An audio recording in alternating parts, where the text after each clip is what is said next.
Absolute madness was on display yesterday in the Supreme Court hearings over whether the state of Tennessee can prevent children from mutilating their healthy bodies and sex organs. The madness, sadly, was not necessarily coming from those advocating for that barbarism. No, the madness was coming from the Supreme Court justices, or at least certain Supreme Court justices. It's pathetic. It's sad.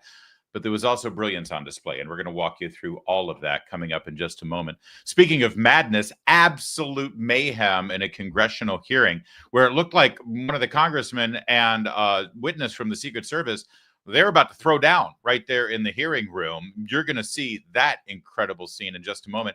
Also, Gavin Newsom is a bum. Yeah, he is. Gavin Newsom hanging out with bums, hobos, homeless people.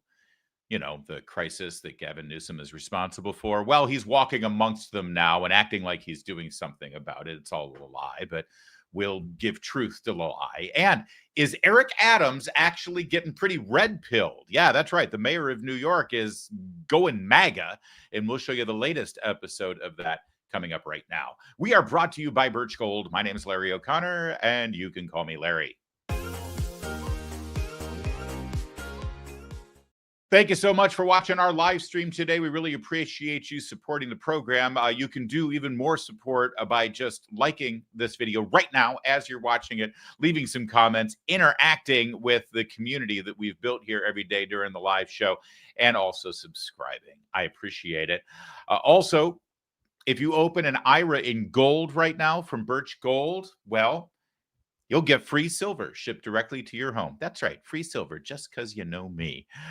It's the most wonderful time of the year, and the only time of the year that Birch Gold gives away a free 1-ounce silver eagle for every $5,000 purchased. And the best part, you don't have to pay a penny out of pocket. That's right. It's so good that my voice cracks when I talk about it. Simply convert an existing IRA or 401k into a tax-sheltered IRA in physical gold, and Birch Gold is going to send you free silver coins directly to your home. Now, I know what you're thinking. What do I got to diversify my savings for? Trump won. Well, those two things aren't necessarily connected together. See, the fact is an administration trying to reverse a $36 trillion national debt in 4 years ain't going to be easy. He's going to do some work, but you still need to focus on your personal finances, okay? We have a huge amount to pay on the interest on the debt, let alone the principal. So take action now. Text my name, Larry, Larry, to 989898. Do that before December 18th. You're going to get a free info kit for gold. But also, you're going to claim your eligibility for free silver and gold. It's like Christmas. I'm not going to sing. Free silver on qualifying purchases from Birch Gold. Do this before December 18th. Again, text Larry to the number 989898. Do that now. That's another way you can support the show. It's free. You get this info kit. 989898. Text my name, and they'll be happy. Uh-oh. Why'd that light just go out? Why'd my light go out? Should I try to fix it, or should I do it like a Rembrandt? I look like a Rembrandt right now. No, let's fix it. Yeah, let me fix that. What the hey, dude? Hang on.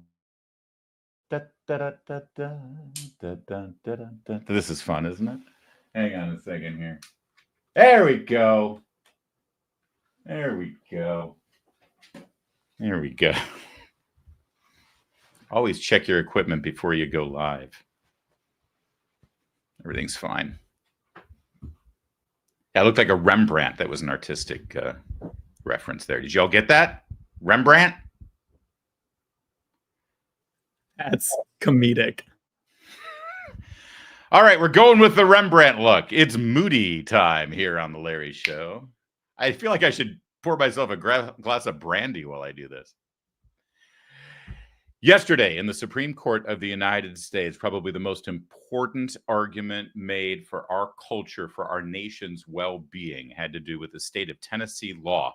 The people of Tennessee, through their legislators and through their governor, saw fit to ban children from being castrated, chemically and surgically. They said, we know there's this whole medical craze right now to use pharmaceuticals and surgical procedures to sterilize children, to keep them from going through puberty, all in the name of transgender rights, all in the name of gender dysphoria and gender transition, gender reassignment. But of course, now they're calling it Orwellian as it is. They're calling it gender affirmation. Think about that.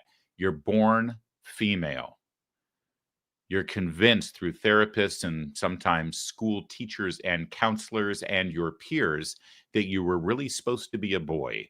So you now take pharmaceuticals and maybe even have a surgical procedure to lop off your perfectly healthy breasts. And they call that gender affirmation. Well, like I said, the good people of Tennessee, through their legislators, decided not in our state. And it took the ACLU and several other activist organizations to say, you can't do that. That's unconstitutional. Because, you know, when our founders wrote the Constitution, they wanted to make sure that children could be sterilized in the future. So yesterday, the Supreme Court heard this case, and we've got the good, the bad, and the ugly here in terms of arguments. We'll start with the good and the brilliant, which means, of course, we start with Clarence Thomas, who asks a very important question here. We'll stop it and start it so I can give you commentary along the way, because sometimes these things need context. But the question was really simple. It was the first question of the hearing to the ACLU lawyers who are trying to stop this law from going forward. He says, what would your remedy be? How do you want to be made whole by this? How do you want to be fixed by this law? Take a listen. If you are successful, what would your remedy be? Your Honor, if we're successful here, the remedy would be to enjoin the state of Tennessee defendants from enforcing SB 1 as applied to our individual plaintiffs. So in practical terms, what would it be? What would you get? Wouldn't you get you would get different treatment based on sex? In practical terms, what it would mean is that an individual like John Doe, who was receiving medical treatment to undergo a typical male puberty prior to SB 1 and is now barred from doing so because his birth sex is female, could then receive that treatment as he had been doing with the consent of his parents. So his sex would no longer be the basis for the denial of the medical care that his doctors recommended and his parents consented to. Now, that's Clarence Thomas laying, well, basically a perfect trap for this lawyer from the ACLU. Roger Severino, who is a Supreme Court and constitutional law expert, former director of Health and Human Services Office of Civil Rights, by the way, so he knows about these medical issues too. Let me read to you real fast a synopsis of what Clarence Thomas just did. The question was, what remedy are you seeking? Which probably was not a question this ACLU lawyer was expecting, because it's sort of a remedial sort of basic issue here, not one of the deep dive constitutional civil rights issues. So this ACLU lawyer said, well, an injunction. And Justice Thomas said, so you would get different treatment then based on sex, right? Right? Because, see, understand something here. There's a girl who identifies as a boy, and the injunction on the law would allow that girl to get drugs that would allow that girl to go through what's called a typical male puberty, even though that girl was born with the sex of a female. Now, that cleared up everything that anyone was wondering about whether this is an equal protection under the law and discrimination on the basis of sex or gender, because girls who identify as boys would have the right under the Constitution, if you're the ACLU in this case, to get testosterone.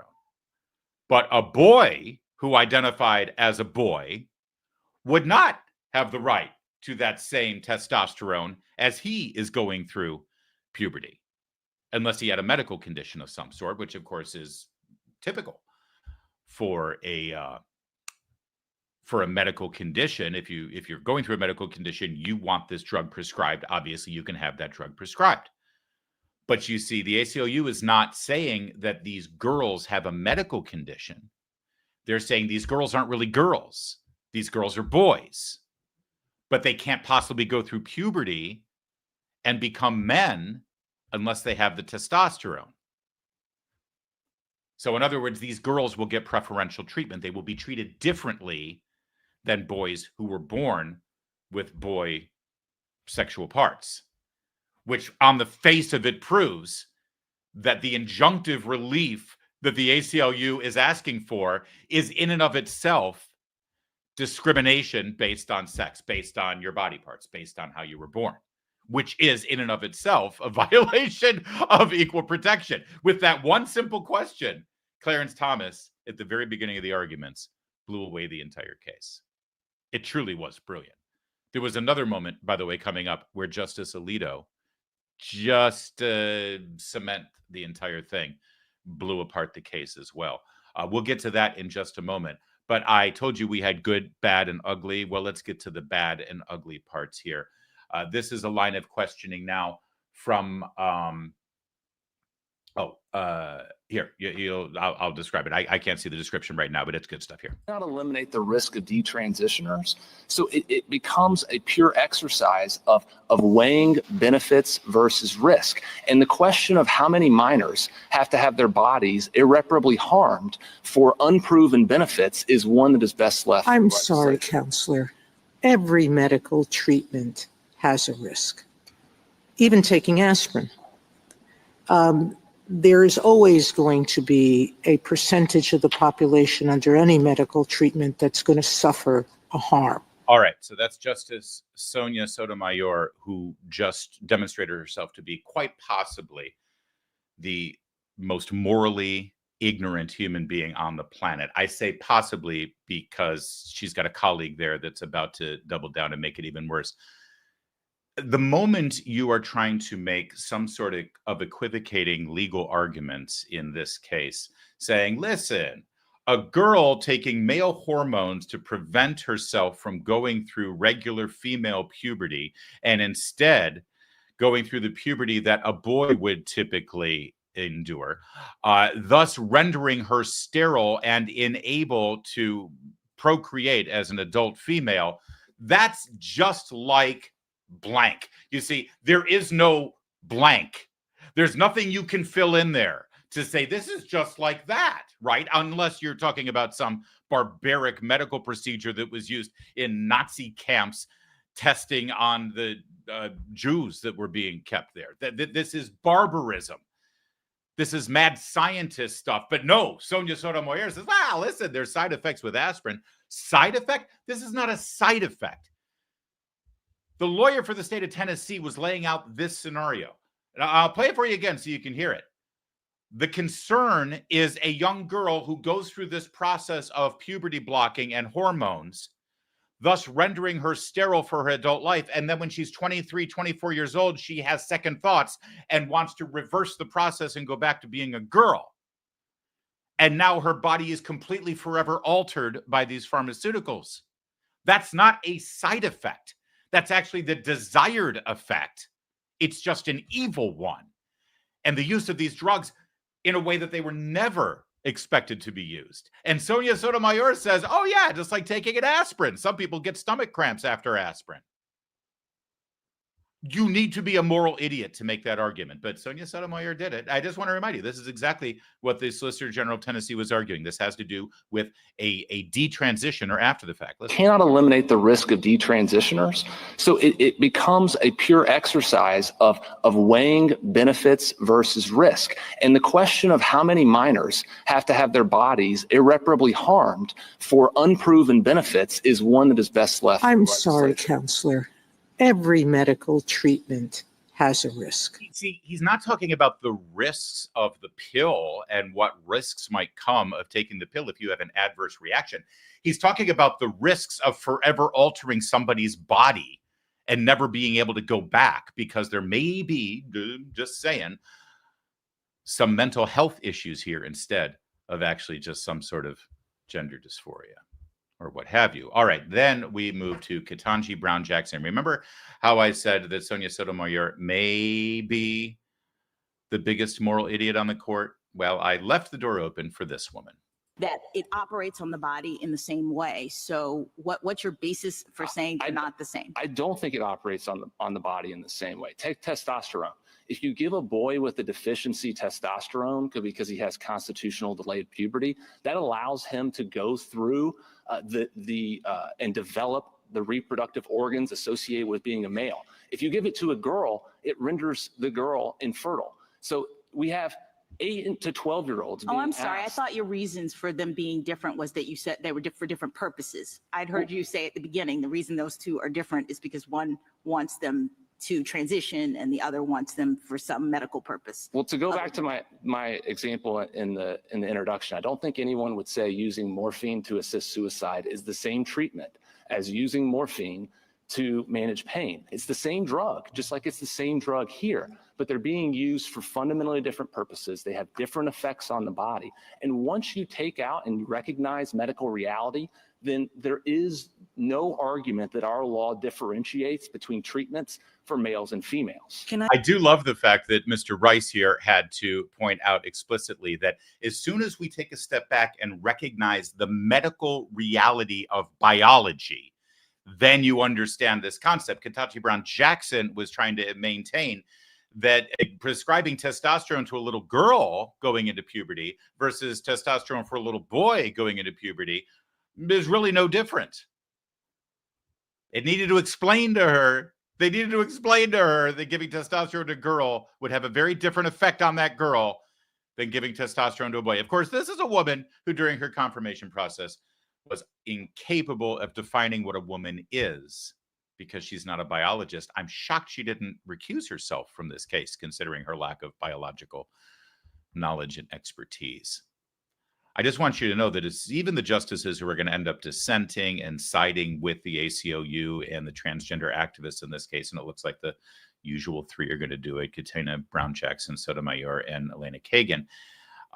The fact that they are engaging in this argument and recognizing the fact that these are girls, and they did concede that point through their questioning, that these are girls taking testosterone to prohibit them from becoming women, they have basically conceded the warped mentality you have to escape any kind of understanding that everyone has had since the dawn of time, that there is in fact a biological difference between these people. And you're just using drugs and using surgical procedures to affirm some psychological misconception of who you are or who you think the person sitting across from you is. But taking all of that aside, when you get down to the brass tacks of this constitutionally and scientifically, which is pretty much what they did yesterday, you have to consider the only way you can have this argument is to first say, okay, these are girls who are taking testosterone. These are boys who are taking estrogen.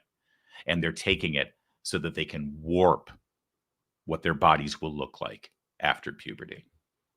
And that's a victory, by the way, to actually have them concede that. All right, moving on. More moral idiocy from our gal, Ketanji Brown Jackson. Being drawn by the statute. That was sort of like the starting point. The question was whether it was discriminatory because it applied to both races and it wasn't, necessarily invidious or whatever. But, as I read the statute here, the case here, the court starts off by saying that Virginia is now one of 16 states which prohibit and punish marriages on the basis of racial classifications. And when you look at the structure of that law, it looks in terms of, you can't do something that is inconsistent with your own characteristics. It's sort of the same thing. So it's interesting to me that we now have this different argument, and I wonder whether Virginia could have gotten away with what they did here by just making a classification argument the way that Tennessee is in this case. Yes, I think that's exactly right, that there is absolutely a parallel between any law that says you can't act inconsistent with a protected characteristic and in all other contexts. All right, so if you were following that was Ketanji Brown Jackson and then the Solicitor General for the Biden administration and the Biden administration's Justice Department affirming the argument that by allowing minors to mutilate their bodies chemically and surgically, it's the same thing as allowing interracial marriage. And for those states who are trying to ban children from mutilating their perfectly healthy bodies, you're basically the same as racists trying to prevent and prohibit and ban interracial marriage. I would love to be able to argue the logic behind it, but frankly, I'm too intelligent to do that. I cannot just shut off part of my brain and explain to you why they reached that conclusion. But it is, in fact, moral idiocy. All right. That's the bad and the ugly. Can we get back to the good and the great? We started with Clarence Thomas. Let's end with Justice Samuel Alito. This clip right here is actually quite possibly the most important clip that happened in the entire argument. And not necessarily because it's going to win the case, although it may, in fact, contribute to winning the case for the state of Tennessee and for sound reason and logic. But more importantly, Justice Alito got the transgender lawyer and activist for the ACLU to admit that there is not a higher case of suicide in children who are not allowed to transition. This is so critically important because you have to understand that parents, a lot of times you'll see this stuff and you'll see these kids who are living a life different than their gender and their sex that they were born as. And you wonder, how could the parents allow this? And my heart goes out to these parents. I do. I actually went to high school with a person whose child went through this, and she went along with it. And parents are told by pediatricians, by child psychologists, by teachers, by school counselors, by school administrators, how government employees like public school teachers are involved in this conversation, I'll never know. But parents are told that they can either support their child transitioning from a daughter to a son, and then you will have this son now, or you can refuse to go along with it, refuse to support your daughter, and you'll have a dead daughter. That is the choice parents have been given over the course of the last 10 or 15 years. They have been emotionally and psychologically tortured and manipulated to think that if they didn't do what this medical community told them to do, even though it goes against every bit of wisdom, common sense, rationality, reason, and moral understanding of the human race, if they don't go along with it and affirm their child's desire to change their sex, then their child would kill themselves. And it would be mom and dad's fault. And the whole thing is a lie. And now in the Supreme Court of the United States, the advocate and activist on behalf of transgender rights, a transgender woman, man himself, herself, admitted it to Samuel Alito. And Samuel Alito is the hero that got it out. Listen to this. True in every respect. But on page 195 of the Cass report, it says, there is no evidence that gender affirmative treatments reduce suicide.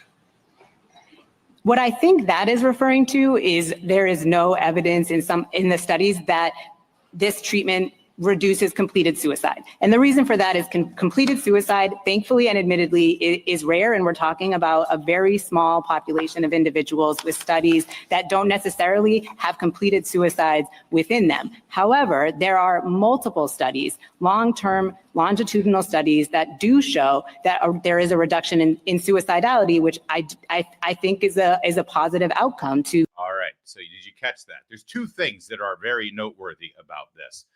Number one, the concession there by Chase Strangio. There's Chase.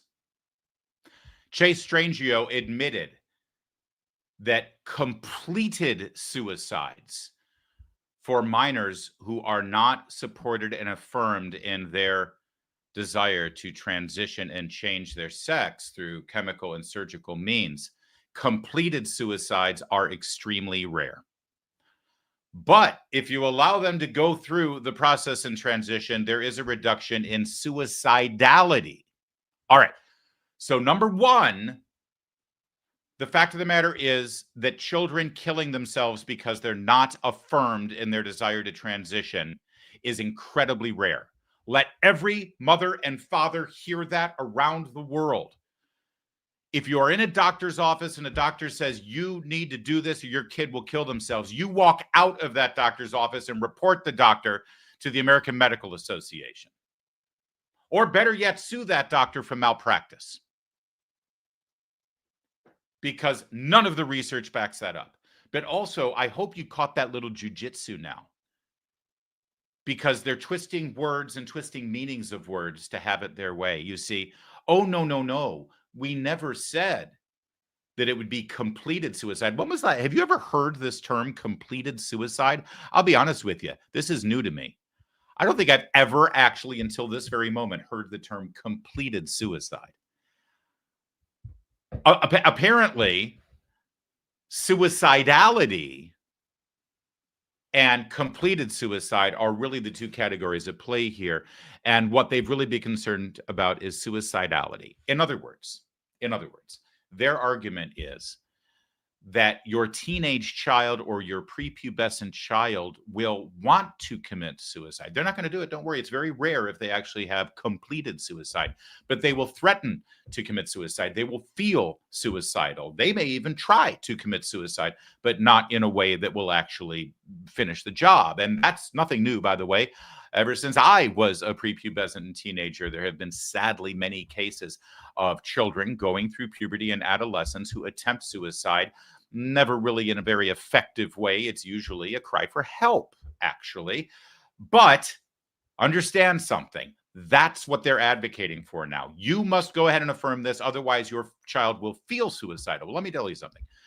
As a parent and as a former adolescent, if a parent and the medical profession and our society and culture as a whole decides to acquiesce to a child or adolescent's strangest and most damaging self-harm desires because we're afraid they're going to threaten to commit suicide, well, then we've just given up all wisdom, all intelligence, all maturity, and all responsibility as parents and as mature adults in a society or culture. Because at that point, all an adolescent has to do is say, let me do this or I'll try to kill myself. And now you've got to do it. Think about it, mom and dad. Think about it. Think about how many times you've heard that from your kids. Or if not heard that, how many times you think, you yourself, were there any times when you were a kid, it's like, oh my God, I'm so depressed. I mean, for God's sake, what are we doing here?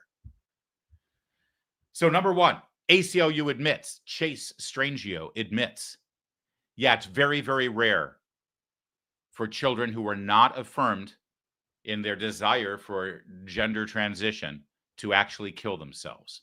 Boom. End of argument right there. But secondly, no, it's really about suicidality. That's the real concern here. Well, it's a very different concern, isn't it? All right, that's Alito number one. Here's Alito number two. Frankly, maybe even more important, understand that this argument was made under the guise of equal protection under law, 14th Amendment. What it means is a law set up by a state or the federal government cannot discriminate against individuals based on immutable characteristics. What's an immutable characteristic? Well, it has to do with, for instance, your race. You can't change your race. You're either this or you're that. You can't change your ethnicity, right? You, in many cases, you could argue you can't change your religion, or you shouldn't be compelled to change your religion.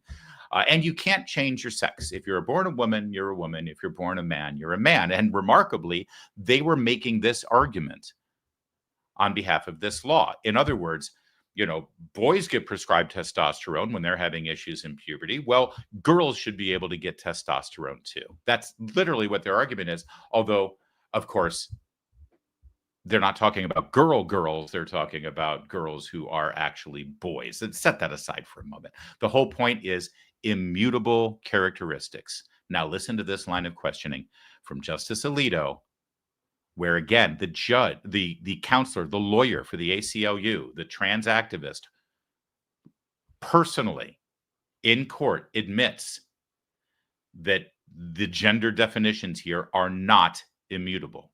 Alito walks this person right into the trap, and it's brilliant. Does the category of, does transgender status apply to individuals who are gender fluid? I think that the distinguishing characteristic is to have a birth sex that does not align with, or a gender that does not align with one's birth sex. So it may include people who have different understandings of their gender identity, but I think it is still the distinguishing characteristic of a birth sex and a gender identity that are incongruent. Are there individuals who are born male, assigned male at birth, who at one point identify as female, but then later come to identify as male, and likewise for individuals who are assigned female at birth, at some point identify as female, identify as male, but later come to identify as female? Are there not such people? There are such people. I agree with that, Justice. So it's not an immutable characteristic, is it? All right, let me pause there. I want you to hear the response, but you see how this lawyer was walked right into this trap. You know, are there people who are born female, then identify as male, and then go back to identifying as female? And of course, we know that that's a case, right? And this lawyer says, yes, that is a case. And by the way, this person is arguing that when that person is identifying as the sex that they were not born as, they should have the right to have these drugs. Okay, which is fine. Go ahead, make that argument. But then that person goes back to identifying as the sex that they were born. And the lawyer says, yeah, absolutely, that's a thing. And the judge says, Justice Alito says, so it's not an immutable characteristic. If it can change, then by definition, it is not immutable. Can't change your skin color, can't change your race, can't change your body parts. I mean, unless you do extraordinary surgical things, but you can't change your XY chromosomes, right?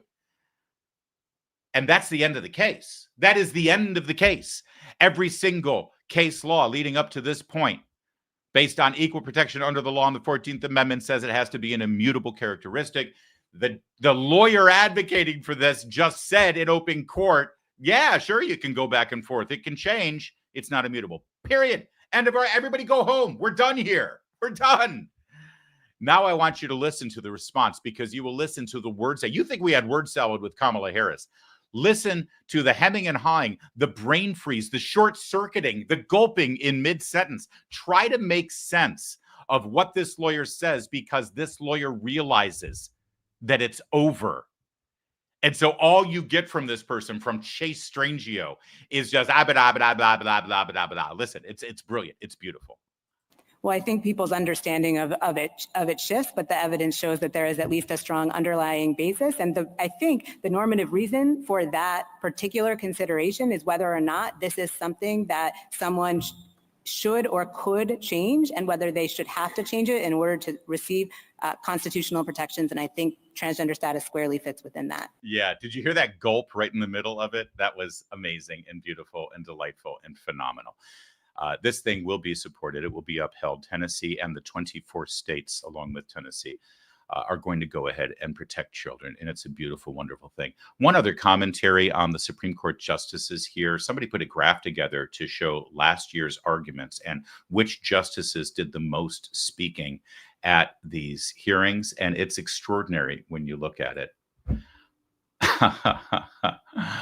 That's Ketanji Brown Jackson, the freshman, the rookie, first time on the court. I remember they used to make fun of Clarence Thomas because Clarence Thomas never said much of anything in his first year or first couple of years. Because, and I would understand that, actually. You're new there. You want to, let your opinion do the talking, not necessarily spend a whole lot of time filling up a lot of hot air and space in the room by yammering and yammering and yammering and talking. But boy, oh boy, Ketanji Brown Jackson, that's really saying something. In fact, 3 of the top 4 most talkative Supreme Court justices are the 3 liberal women.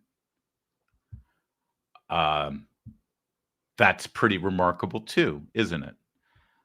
Who's the most soft-spoken justice? Clarence Thomas. I'm not saying this means anything. I'm just saying it's interesting. By the way, back to this Chase Strangio person. There's Chase Strangio. You've heard the voice. Now you see the person. This is a person who was born female, now identifies as male. And they put Chase Strangio out there with some pretty remarkable eyeliner to be the public face of the arguments on behalf of transgender rights. I think the ACLU and Chase Strangio thought that this was a great look for the cause. As soon as Chase Strangio, though, begins speaking, I think that the game is sort of given up. Not just in the bizarro nature of the quality of the voice that doesn't really match the package they've meticulously put together, but also, as always, the content of the words that Chase Strangio tries to shove down the throats of the American people. I'm going to stop this early and then we'll run it all the way through. But listen to the beginning part here. I would say is nobody has to provide this medication to adolescents. These are not doctors being forced to provide this medication. These are doctors who are wanting to treat their patients in the best way that they know how, based on the best available evidence to us. And these are young. Yeah, let me jump in there real fast, like I promised I would. Kind of giving away the game here if you really think about it and analyze what this person is saying. I know that it sounds really good. Hey, no one's forcing doctors to prescribe these drugs and to do these medical procedures. If they don't want to, they don't have to. No one's compelling them. But if a doctor wants to, they should be able to. I want to ask you something, or maybe you should ask yourself this, or maybe ask your liberal friend this if they're on the side of this issue. Can you name me another medical procedure, a necessary, life-saving medical procedure that is optional for the doctor to perform? Hey, listen, I know that patient has just walked into your office and they're bleeding out from that giant gash in their arm, but stitching it up and bandaging, that's optional. You don't have to use that kind of therapy on them. You don't have to do that procedure. No one's making you. I'm thinking a doctor who doesn't stitch up that gash in the arm and says, yeah, you know what, I'm just going to choose not to do that. I think that doctor might be opening themselves up to a malpractice suit, right? Oh, I know that patient walked into your office with a broken leg, but no one's forcing you to set the bone. You can choose some other alternative method to heal it. Go ahead. No one's forcing you to. The fact that their argument is, hey, no, we're not forcing doctors to do this. It's critical. It's life-saving. It's scientific. It's medically appropriate. It must be done. But we're not making doctors do it. Kind of gives away the entire game there. But then Chase Strangio outdoes Chase Strangio with one of the most disgusting things you'll ever hear. Young people who may have known since they were 2 years old exactly who they are. Got it started a little earlier so everyone can hear that. They know how, based on the best available evidence to us. And these are young people who may have known since they were 2 years old exactly who they are, who suffered for 6-7 years before they had any relief.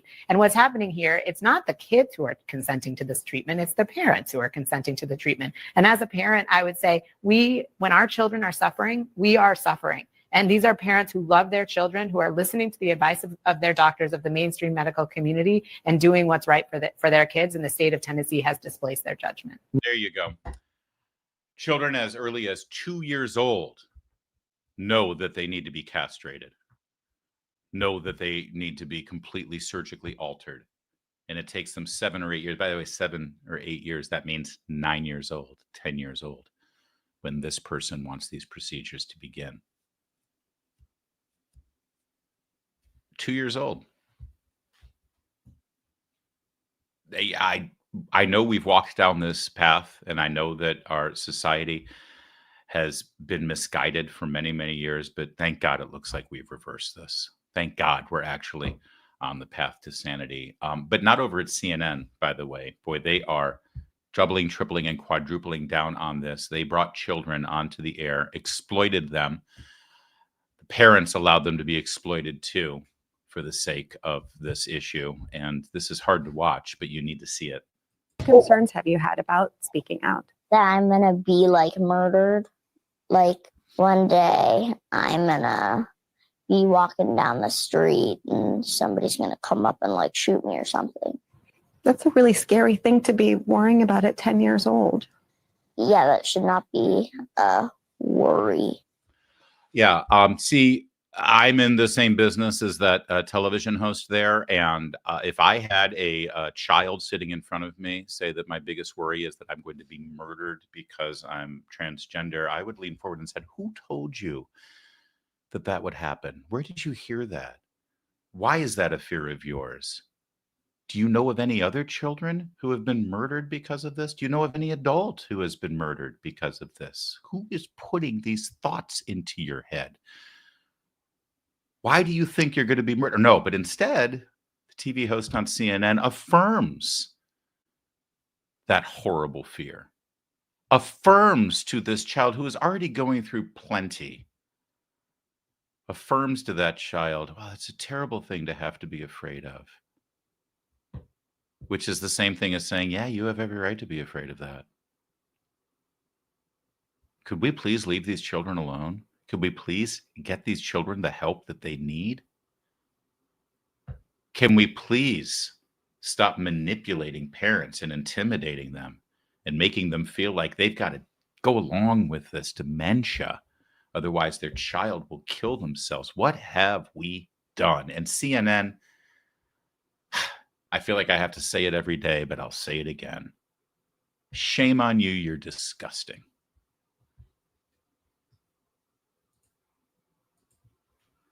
Absolute bonkers moment in the House of Representatives today. There was a hearing having to do with the assassination of Donald Trump, and a bigwig from Secret Service was there testifying with Representative Pat Fallon from Texas. And, well, Mr. Fallon wanted to ask the Secret Service bigwig about his participation with President Trump at the 9/11 ceremonies a couple of years ago. Now, it may not seem like it's directly connected.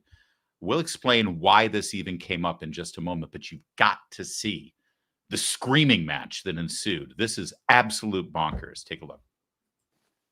So I got another question for you. You recognize this photo?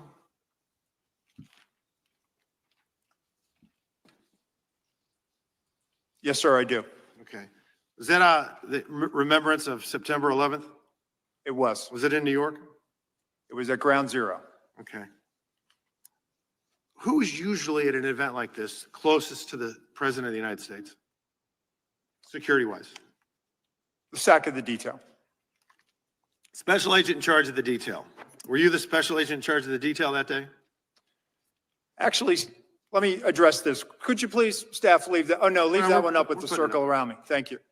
So actually, Congressman, what you're not seeing is the SAC of the detail out of the picture's view. And that is the day where we remember the more than 3,000 people that have died on 9/11. I actually responded to Ground Zero. I was there going through the ashes of the World Trade Center. I was there at Fresh Kills. I'm not asking you that. I'm asking you, Congressman. Were you the special agent in charge? To show respect You were not. for a Secret That's Service a bunch of member horse hockey. that died on 9/11. Oh, that you're trying to be. Do not invoke 9/11 for political purposes. Oh, I'm not. I'm invoking this. You are, sir. Gentlemen, And you are out of line. I would like to ask him a question, please. You are out of line, Congressman. Don't try to bully me. I am an elected member of Congress, and I'm asking you a serious question, and you are I playing am a politics. public servant who has served this nation, and You won't answer time the question. on our day, on our country's darkest Mr. day. Chairman, you will Do not politicize it. Committee will come to order. I'm asking you serious questions for the American people, and they're very simple. They're not trick questions. Were you the special agent in charge that No, I day? wasn't. I was there representing Mr. the Chairman, United I'm States just Secret asking you yes or Service, no. sir. Mr. Fallon, your and time's did not expired. affect protective I know operations. why you were time's there, expired. because you wanted to be visible, because you were auditioning for this I was job. there to that pay you're not gonna respect for a get fallen till member of January this 20th. agency. You endangered You are President out of line, Biden's life, Congressman. Vice President You are out of Harris's line. life, because you put those agents out of position. Mr. Did you have a Chairman. radio with Mr. you? Fallon, Did you your wear a time vest? has Did you have a expired. weapon? Mr. I did, sir, and you are out of line. Mr. Chairman, Mr. Chairman, Mr. Chairman, Yes, sir. please. All right. And we are back You're a bully. We are back in order now. Thank you. Mr. Moskowitz, you are now recognized for 5 minutes. Oh, great. And then we got to go to the Smurf. Moskowitz the Smurf. Hold on. Let's see what Moskowitz does here. Okay. Congressman, How you doing? good, sir. All right. How you doing? All right. So what's going on here? This is a guy from the Secret Service. He wants the top job. He wants to be the director of the Secret Service. They're having a hearing about the assassination attempts on Donald Trump. That picture, by the way, is from 9/11 just this past year. I think I said a couple of years ago. This is from this year. You can see President Biden there. You also see running mate and Vice President-elect J.D. Vance. There's Bloomberg. There's Chuck Schumer, right? And Kamala's there too. Look at that. Isn't that sweet? And of course, right off the shoulder of the President of the United States is the man here who is testifying there. There's the red circle around them. All right. And the argument that Congressman Fallon is making is you wanted to be in this shot. You wanted your face to be seen. You wanted to be seen as part of the assembly here instead of actually doing the job of a Secret Service agent. In fact, you were standing in a place where the appropriate person was supposed to be standing to provide protection to the President of the United States.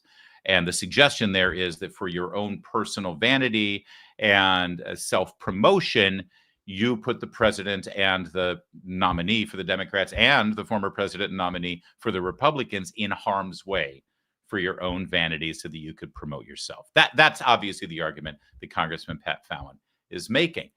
And let me just say, the reaction from this guy, the Secret Service agent, I think is telling that he got real sensitive here. And the shadow, let's take a look at the real heated moment here, and then we'll give a little bit more commentary because it's really bonkers to watch. Thank you. So actually, Congressman, what you're not seeing is the sack of the detail out of the picture's view. And that is the day where we remember the more than 3,000 people that have died on 9/11.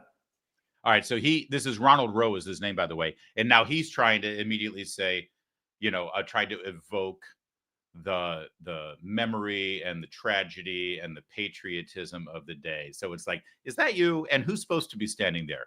Well, let me just say, sir, this is a day that we honor the 3,000 people. So he's trying to go down this whole thing. Like, you can't possibly criticize me for doing something that you think was improper on September 11th, because September 11th, damn it. And it's almost like this, too soon, right? It's like, how dare you, sir? How dare you raise 9/11? It was only 23 years ago. And again, when you go over the top in your reaction like that, it signals to me that you're not actually real confident in your position here. And instead, you have to start pounding on the table and start screaming. And the screaming's about to begin because Congressman Fallon was not going to allow this thing to be emotionally manipulated like that. I actually responded to Ground Zero. I was there going through the ashes of the World Trade Center. I was there at Fresh Kills. I'm not asking you that. I'm asking you, Congressman. Were you the special agent in charge? To show respect for a Secret Service member that died on 9/11. Oh, that you're trying to be. Do not invoke 9/11 for political purposes. Oh, I'm not. I'm invoking this. You are, sir. Gentlemen, and you are out of line. I would like to ask him a question, please. You are out of line, Congressman. Don't try to bully me. I am an elected member of Congress, and I'm asking you a serious question. Dad, who wants to see a throwdown right there? Honestly, it looks like they're close to it. I bet afterwards they may have had quite a moment in the corridors. I think this hearing is still going on right now. Listen, anytime somebody gets called out for potentially exploiting 9/11 for political purposes, and their immediate response is, don't you dare exploit 9/11 for political purposes, one has to look a little suspect at that person who starts screaming. But Fallon was having none of it. That's incredible. I mean, honestly, I don't know about you. I want more of that in Congress. I kind of like guys being guys. I know it's supposed to be decorum and it's supposed to be harump. And my fine friend, the gentleman from North Carolina, and I got great respect for him, but I take issue with this. No. Let's just tell us how you really feel. I know you hate him, and I know he hates you.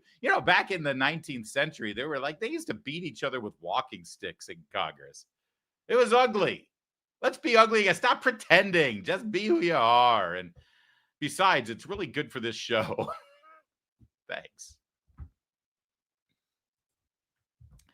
Gavin Newsom is an evil, slimy human being. He's also the governor of California. I call him Governor Hair Gel, but he's actually a DC comic villain, like in the most villainous possible way. He's definitely running for president in 2028, and he knows that the state of California's reputation as the homeless, hobo, bum capital of the world, yes, even more than Bombay, India, it's going to be a problem for him. So after 7 years of mistreatment of the people of California, actually it goes well beyond that, not only the time that he's been governor, but also as lieutenant governor for 8 years, and then as mayor of San Francisco for 8 years, he's been promising for over a quarter century to solve the problem of criminal vagrancy in California, but he's only made it worse and perpetuated the problems. And so now, because he wants to go to the White House, he knows that it's going to be a problem.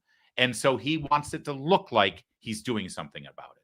And apparently, what he's doing about it is wandering around the Skid Row neighborhoods of Los Angeles and San Francisco. And, well, I don't think he's doing anything more than that. I think he's just wandering around these Skid Row neighborhoods of Los Angeles and San Francisco, which is a weird optic because it's drawing attention to the fact that the cities under Gavin Newsom's watch are complete and total cesspools and horrible. But here he stops and takes a picture with a kid while flanked by at least two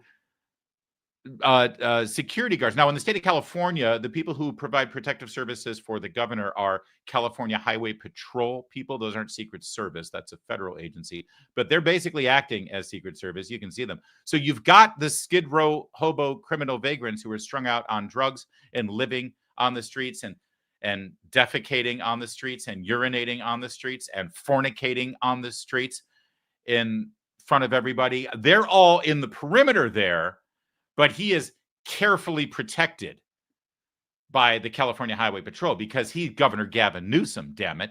And these photo ops keep happening. Like why he thinks this is a good thing, I don't know. But I guess it's for his B-roll when he starts running ads saying that he's walking amongst the people, experiencing himself. But the other day he did this and somebody followed him. It was a person who actually lives and volunteers and tries to help the people of Skid Row, who tracked the governor the entire time and asked him several important questions about why he was there. Let's watch this together. Hey, Governor, there's a sweep going on straight ahead on town if you want to witness what it's like for people living down here every day. You ever seen a Los Angeles sweep in action, Governor Newsom? You should go check it out. See how the police violate people every day while they're bankrupting the city. How are you guys prioritizing shelter beds over housing?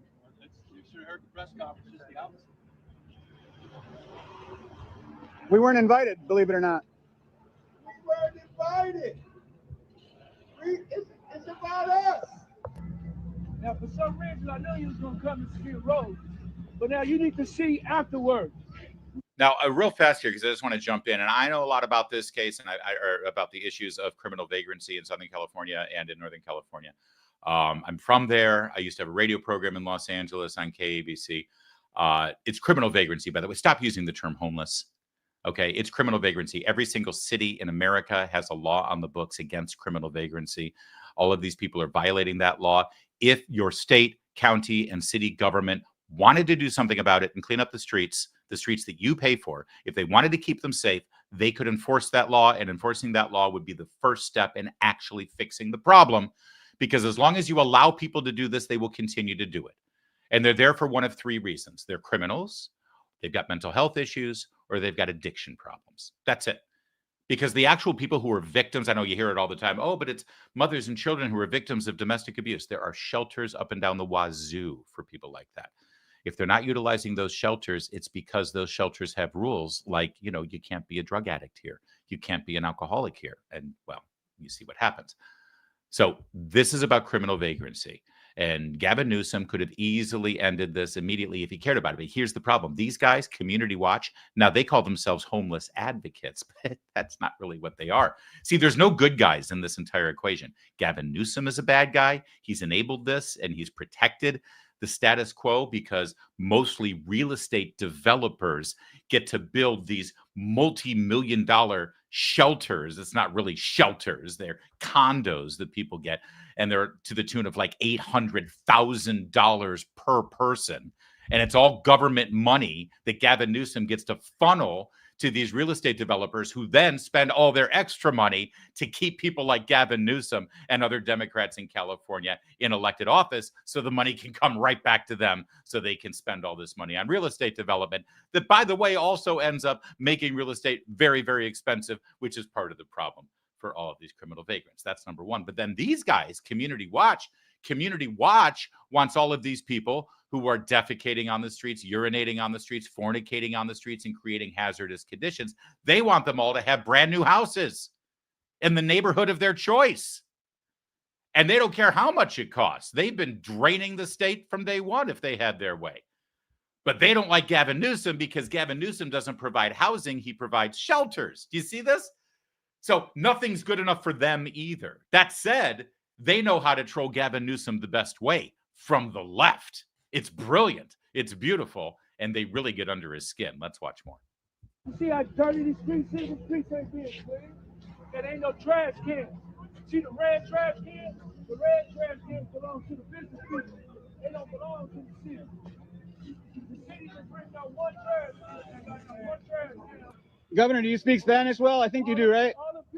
No? There's a woman back there that was talking about her kids getting taken while she's living in a tent. It's happening every day. Always been a housing first framework. Yeah, but what counts as housing? Focus away from interim to a higher level. Interim housing that was reinforced.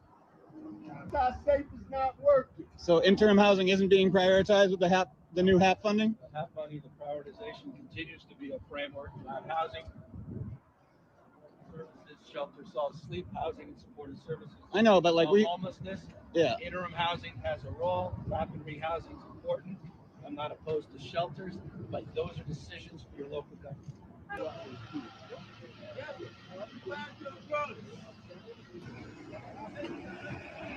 Do you have a site or social, or are you doing this for yourself?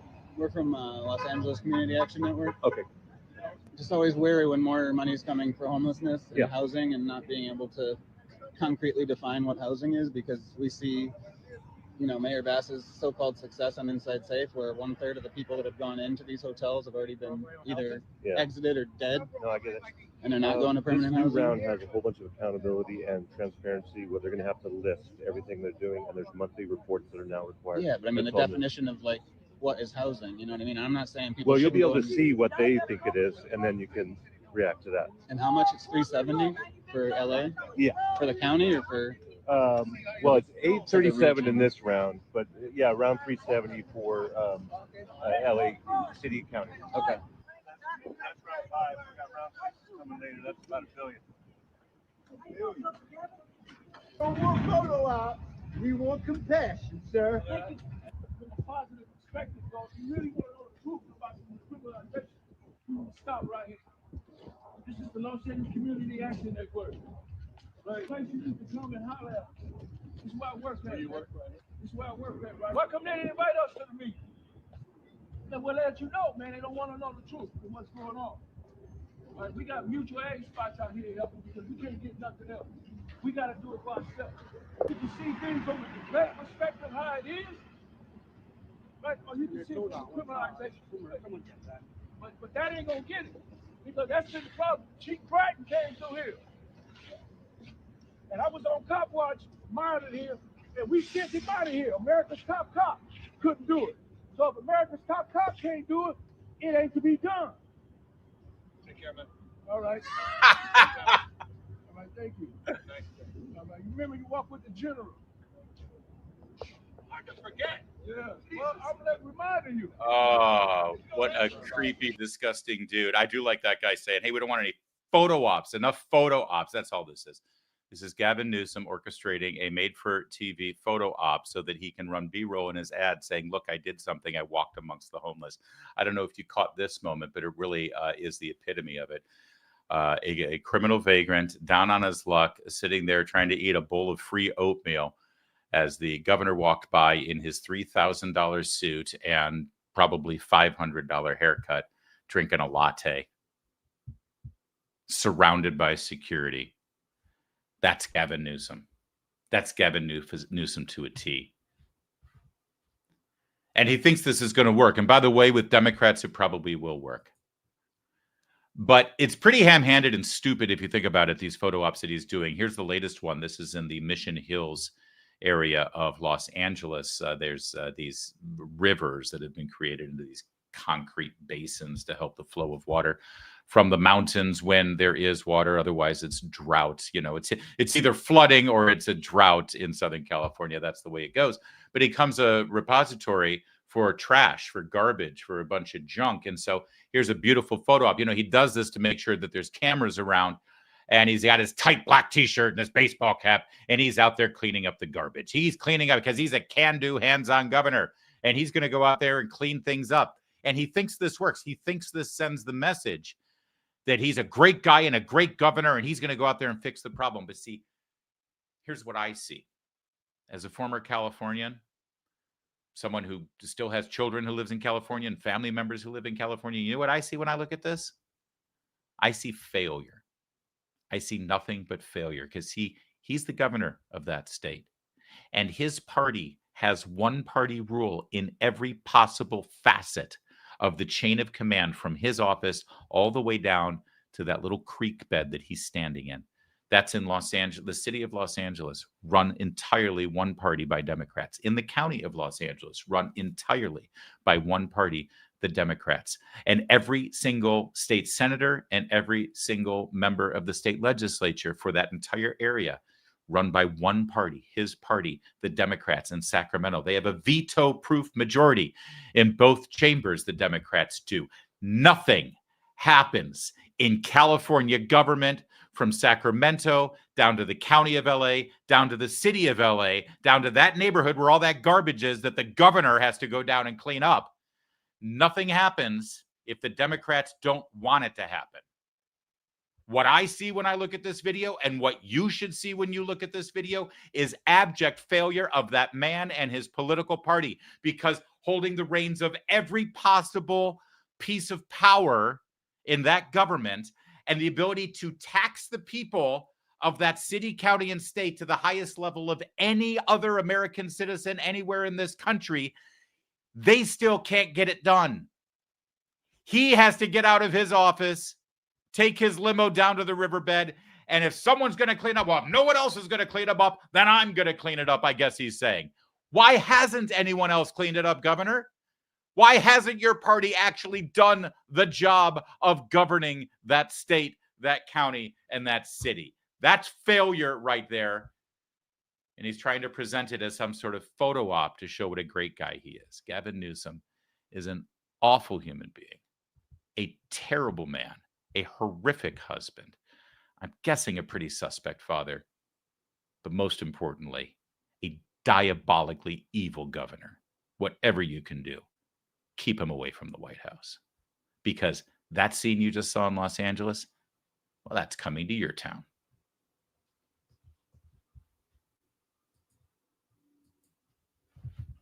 Has Eric Adams taken the red pill? Hear me out. Eric Adams, the Democrat mayor of New York, I think is gone full MAGA. Take a look at this press conference where he said many, many things, including Tom Homan, borders are, come on down. Those who are here committing crimes, robberies, shooting at police officers, raping innocent people, have been a harm to our country. I want to sit down and hear the plan on how we're going to address them. Those are the people I am talking about, and I would love to sit down with the board of czar and hear his thoughts on how we're going to address those who are harming our citizens. You're open to that. Open to Hearing what their plan is to deport some of these folks, and you think the city, in some circumstances, should cooperate with us. Let me, you know what's interesting? And I was talking to the team the other day. I want you to all go back and Google Hillary Clinton and Barack Obama. Google what they said about those who commit crimes in our city and what they said in our country.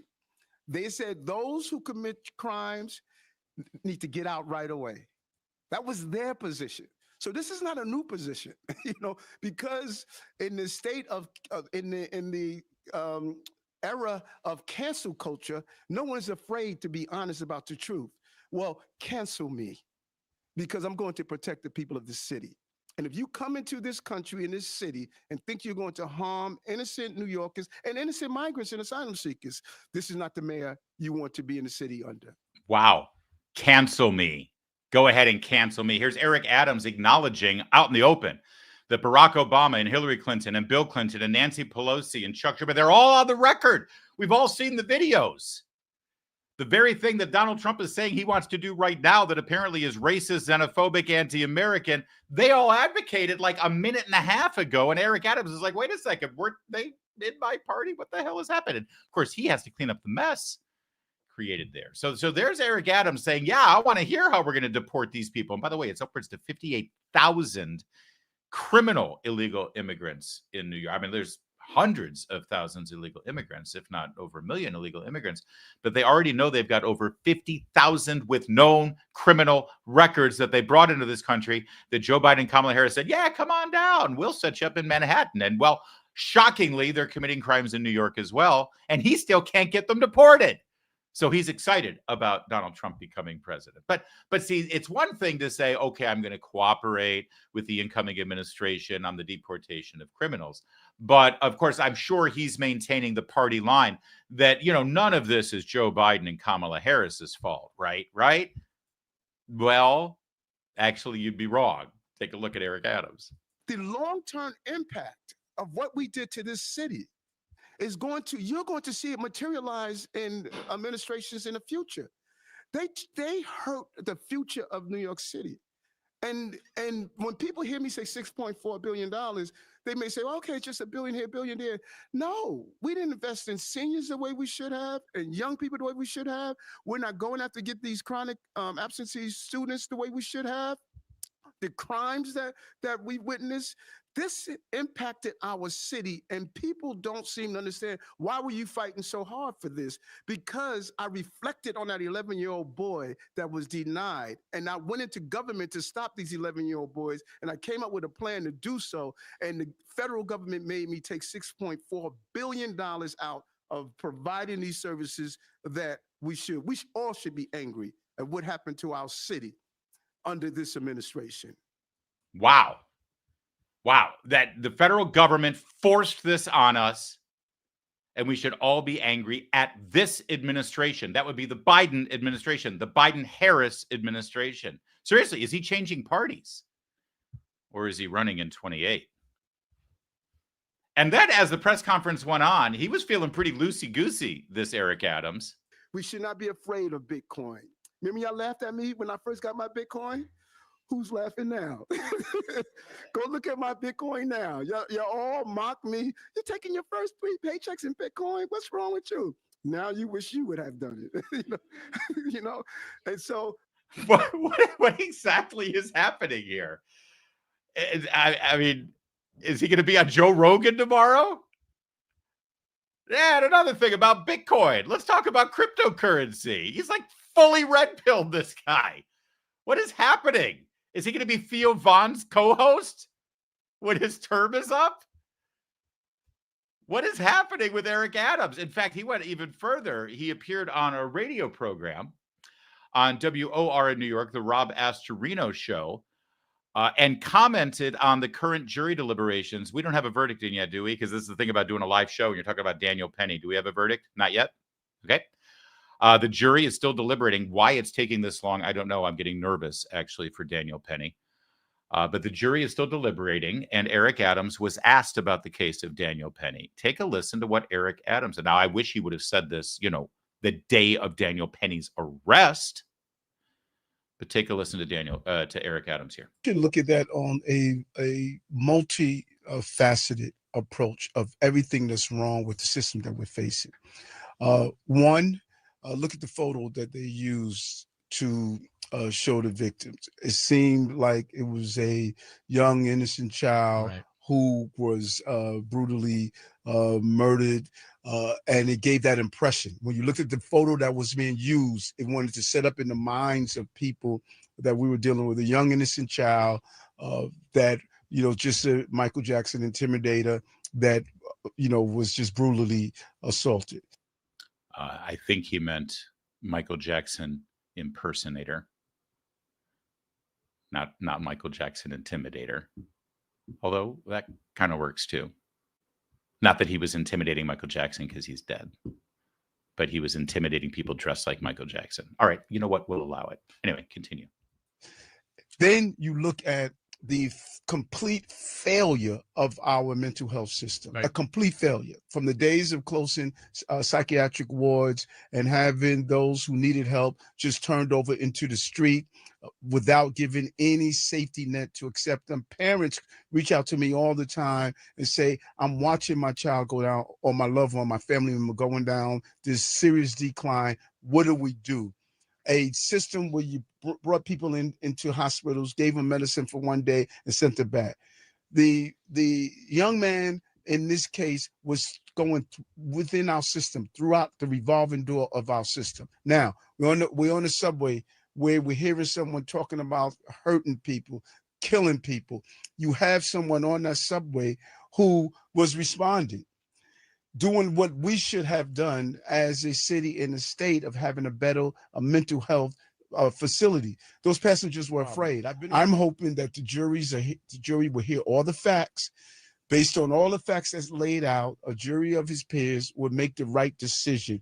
And I don't want to prejudge that. I'm just looking at all the facts that are involved here and what we did to get to where we are and what we're seeing, because that could have easily been a case where you saw 3 innocent people murdered on our street 2 weeks ago. All right. So a couple of things here. When he says this is a complete and total breakdown of our system, well, it's not actually, because the same systems are in place in other jurisdictions with different leadership and different party infrastructure.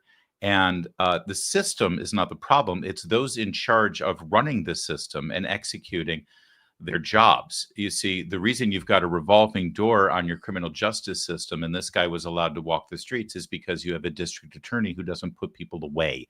It's because you've got judges that are more interested in restorative justice than in actually prosecuting crimes and getting bad guys off the streets. You've also implemented policies for your police officers where they look the other way on a whole host of crimes because they know if they arrest somebody, they're just going to be back on the street anyway. And if they arrest them, they might be guilty of racism or what have you. So it's not the system, because this sort of thing doesn't happen in other cities run by different politicians who are not beholden to the left-wing interest groups that you are beholden to, Mr. Adams. And this whole thing about shutting down our mental institutions and putting people on the streets, it is a problem. And it has contributed to the mental health crisis in this country. But understand where the origins are, because they always make it sound like it was big, mean Republicans who were trying to cut off funding for state-run hospitals. No, the origin of all of this came from liberal left-wing activist groups who were trying to make it impossible for people to institutionalize someone who has mental health, because they think, well, these individuals with mental health have civil rights and they should be able to live on the streets in their own filth if they want to. Who were you to judge? That's the fact. That's the truth. Yes, we've got a problem, but the problem is not a lack of funding. It's a lack of will to actually protect innocent citizens who are working, following the rules, following laws, trying to raise our children. And we want the right to be able to walk down a city sidewalk without dodging human debris. We are forgotten. We are disregarded. We are told that our interests are racist and discriminatory. And if we voice our concerns, we're told to shut up and stop being bigots. Okay? That's what's going on here, Mr. Adams. And I jokingly say that he's going to be a Republican, that he's going to be conservative, that he's MAGA, that he's red pilled. No, he's none of those things. He's an obnoxious, liberal, blowhard Democrat. I know that because he's the mayor of New York City. And that pretty much goes with the territory, unless you're Rudy Giuliani, for 8 glorious years. The difference here is that he's had to face the reality of the extremes of his party running roughshod over his city. From the White House, he's actually had to see the direct results of his party's policies put in practice in his city, and he is powerless to fix it. So he's speaking out. And he's saying a couple of common sense things. Hey, you're in the country illegally and you break the law, you should be deported. He's saying that, and suddenly you hear it and you think, oh my God, he could be in Trump's cabinet. No, he's just saying something normal. He's saying something common sense. He's saying something and then he comments on Daniel Penny. And everyone's saying, oh my God, look at Eric Adams taking Daniel Penny's side. What's going on here? Who isn't taking Daniel Penny's side? Daniel Penny is a hero. Daniel Penny saved lives. Daniel Penny did his duty. And as you just heard from Eric Adams, Daniel Penny did what the police and the city of New York refused to do, which is go after the bad guy to protect the good guys. And what did Daniel Penny get for it? He got arrested, and his life is ruined because he's facing manslaughter charges. So as much as I appreciate Eric Adams being, a normal human being for 30 seconds, would have been great if you actually named Mayor Adams. How about you say Alvin Bragg, the district attorney who brought these charges against Daniel Penny, is an affront to the American justice system. Alvin Bragg should be kicked out of office. Alvin Bragg is persecuting an innocent man who acted heroically that day on the subway. Come on, Mayor Adams. Don't be a coward. Call out someone in your own party. Name names. You know who's responsible for this. Oh, well, I think that this is wrong, and I sure hope the jury comes back with the right verdict. It shouldn't have even gone to a jury, and you know it.